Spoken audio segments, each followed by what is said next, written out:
Wala po kami sa ere pero tumunghay po kayo sa iba po naming platform. Gaya po ng introduction po namin. Muli, ako po si Papa Awel Paz para sa Showbiz Sidelines. God bless us all.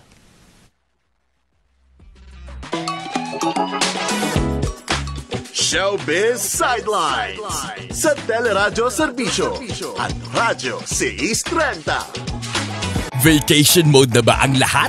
Uuwi sa probinsya para doon magnilay-nilay at magpahinga? Tiyak na mahabang biyahe yan ka-vibes! Kaya naman, ito ang ilang mga gabay at paalaala namin sa inyo para sa isang ligtas na Semana Santa. Bago umalis, tiyakin na nakakandado ang inyong mga bahay at naka-unplug ang mga appliances. Car check! Siguraduhin na maayos ang kondisyon ng sasakyan bago bumiyahe. Magdala ng tubig at pagkain para iwas gutom at dehydration. Gamitin ang seatbelt kung nakakotse at helmet kung nakamotor at bisikleta. Take a break!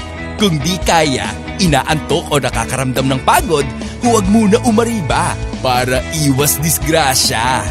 Chill ka lang ka-vibes, magbaon ng marami at mahabang pasensya para sa biyaheng walang aberya.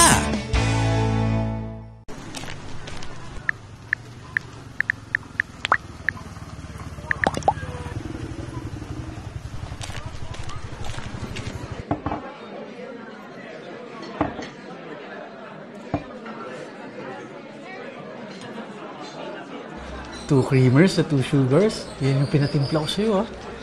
Salamat, ah. Alam mo, buti pwede ka ngayon. Medyo dami ng tao, pero first day daw kasi nila ngayon. Hi. Hello. Thank you sa pagpunta sa lamin ng kapatid ko, ah. Pero mawalang galang lang, kaano mo ba si Kuya Don? Gets ko po kayo. Umuha ako, di ba? Pero kambal ko naman po si Kuya Don. Tingnan nyo, may nunal po dito. Ayos ba? Bakit po? Ano masaya na si Kuya Don?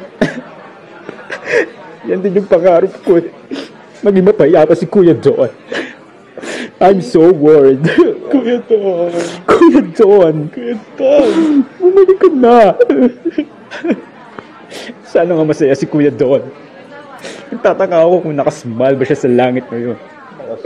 I'm so worried. I'm so worried. Kuya Don,